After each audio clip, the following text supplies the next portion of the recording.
Oh gosh, Sim, you're so elegant.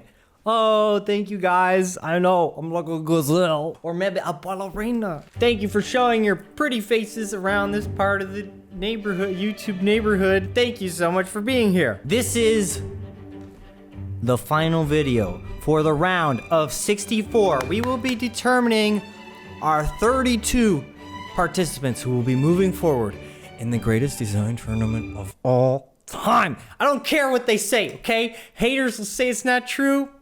It is true. So I do have some more polls to fill in for our bracket schmacket jacket. We have Cosmin and Joe. Congratulations, Joe. Next up, we have Gabriella and Mael. Looks like Mael won that one. Next up, we have Eric and Sonic. Looks like Eric won that one. And then we have Pedro and Benjamin, and it looks like Pedro won that one. So congratulations to all the winners. Okay, so it'll be Joe versus Victor. Then it'll be Mael versus Johan. Then we have Eric taking on Cristobal. Ooh. And then it'll be Pedro versus Megan. Very interesting. We're just waiting on the results for Vanessa versus Sean and Kevin versus Jorge. Once those results come in, we'll have the whole thing filled in. Oh my gosh. Thank you so much for all the suggestions on if we want to get some designers back in the tournament, if we need them, and how to do it. So I actually think that we can get some people back in an almost semi-fair-ish way. but basically we do have a problem where on the left side of the bracket 2 people didn't show up, and on the right side of the bracket 4 people didn't show up. But it's very strange that the 4 who didn't show were the 2 sets of competitors going up against each other. So we actually don't have anyone for 23 or 25. So here's my idea. Instead of having Stephanie or Marcus go up against no one, and also instead of just putting someone up against the winner of Stephanie and Marcus, what I'm going to do is I'm going to make 23 go up against 25 instead. And then 24 will go up against 26. So what this means is I'm gonna choose maybe 3 or 4 people who I thought were really good who went out. And then I'm gonna give you guys a poll, and you'll vote on who you think was the best out of the 4 that went out. And then we're gonna choose the top 2 from that poll, and then we're gonna have them play off against each other in the round of 16. 23 versus 25 will be 2 designers that were brought back in. So essentially it'll be like the round of 16 for them will be kind of a playoff between the losers to see actually who should be the one who gets brought back in. So essentially, I'm hoping that it will be a little bit more fair, because the 2 people who are being brought back in, they'll go up against each other to see who will get into the round of 16. And this way we can make our tournament a little bit more clean, and we won't have walkovers in the round of 32. And I think this will be the fairest way for the other designers. But at the end of the day, it all just comes down to, you know, if you don't want to get knocked out by someone who was brought back in the round of 16, then, you know, do everything you can to make a super awesome design that everybody loves. The battle of the re-entries.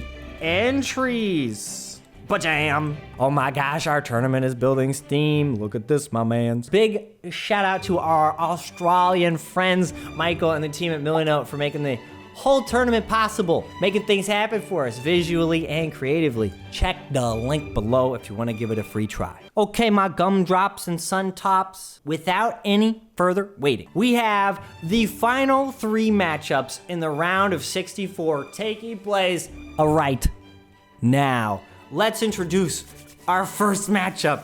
This one is between Anthony, the Power of Light, Doyle, and he'll be taking on Toby, 925 Silver Calvert, in an epic clash of Sakana Tengoku branding. Let's take a look at Anthony's design. Here is his logo, very interesting. And here is his flyer design. And here's what Anthony has to say.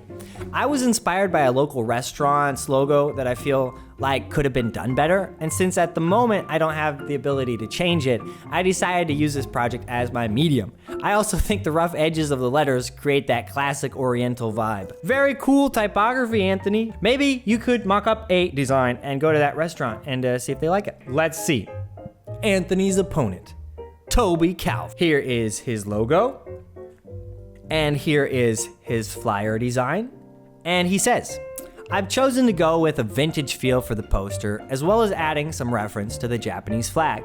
The thing in the middle of the poster is supposed to be a fish, but I'm not that great at illustration. Lol. Lastly, I spent ages experimenting with the logo type, but landed on the idea to replace the O for a noodle bowl. That's pretty clever. I like your logo arched on the flyer. All right, design champions, to decide one of the last 3 places in the round of 32. Who do you vote for? Anthony, the Power of Light, or Toby, 925 Silver? Have your say right now. Thank you very much. The second matchup today, we have Steven, the industrial designer Lewis, taking on Max, the broken thumb Chadwick. So cool. Okay, let's hop in and see what Steven did. Here is his logo. That is an adorable fish. And here is his flyer. And here's what Steven had to say about it. There were 2 main ideas for the logo. I went the illustrated fish and halo route to give the logo a fun feel. The other idea drew from traditional Japanese artwork for the colors and background wave, although mine is more stylized than what they did originally. The flyer has some giant salmon steaks on chopsticks, almost like a couple of jousts and shields, like a medieval tournament. Okay, really good work, Steven. Let's see what Max, your opponent, was cooking up. Here is Max's logo. And here is his flyer design. And here's what Max had to say. I wanted to make the poster fun and bright for children.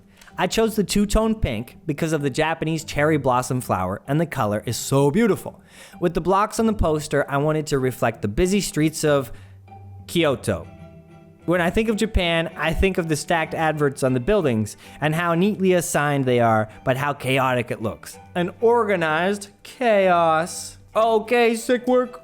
I really like how playful they both are. That's pretty cool. All right, guys, vote in the polls right now whether you prefer Steven's design or Max's design. Also, don't forget, take like 3 minutes, go read the brief on the Milanote board, go look at the goals of the flyer design, and then maybe that will help you get a little bit more clarity in your votes. But okay, who do you prefer, Steven or Max?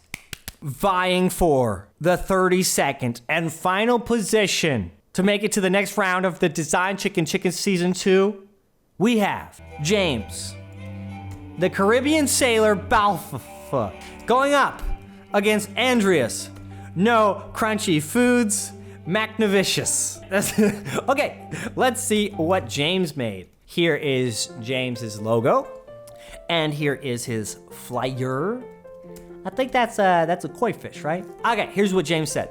The symbol in the logo was made to represent the skeleton of a fish after it has been eaten, tying in with the naming concept of fish heaven. The vibrant orange circle in the poster is illustrative of the patterning in salmon meat. Yes, nicely done, James. Let's see what your opponent contributed. This logo comes from Andreas, and here is his flyer design. Oh, I really love like the edginess of the illustration. I mean, like actual edges. And here's what Andreas had to say. Inspired by the Japanese minimalist lifestyle, I've produced branding and a flyer that is clear and concise, showcasing a simplified scene of the upcoming tournament. The logo design is reflective of the Japanese origin of the restaurant, whilst being accessible to English speakers through the use of the type within the circle. Oh yes, okay, sick work. All right, design champions, have your say to decide the final position for the round of 64. Do you choose James, the Caribbean sailor? Or do you choose Andreas, no crunchy foods? Vote now in the poll. Let me know. So basically, we've gone through all of the round of 64. We are done with Sakana Tengoku. Also, if there's any really rich design champions out there, I want you to do something. I want you to go to Kyoto, Japan, rent some space, and make a seafood restaurant called Sakana Tengoku. And then we'll just have a really big meetup. That would be so cool. And then we could have a salmon eating tournament. I would lose badly. For the round of 32, our designers will be traveling to the beautiful region of Scandinavia. I've whittled it down to possibly 2 or 3 cities. So, Get pumped for that. I'm also going to be selecting my top 5 designs from Sakana Tengoku, which you guys will vote on, so we can give our winner some guap for chicken dinner with their mom. Or a loved one.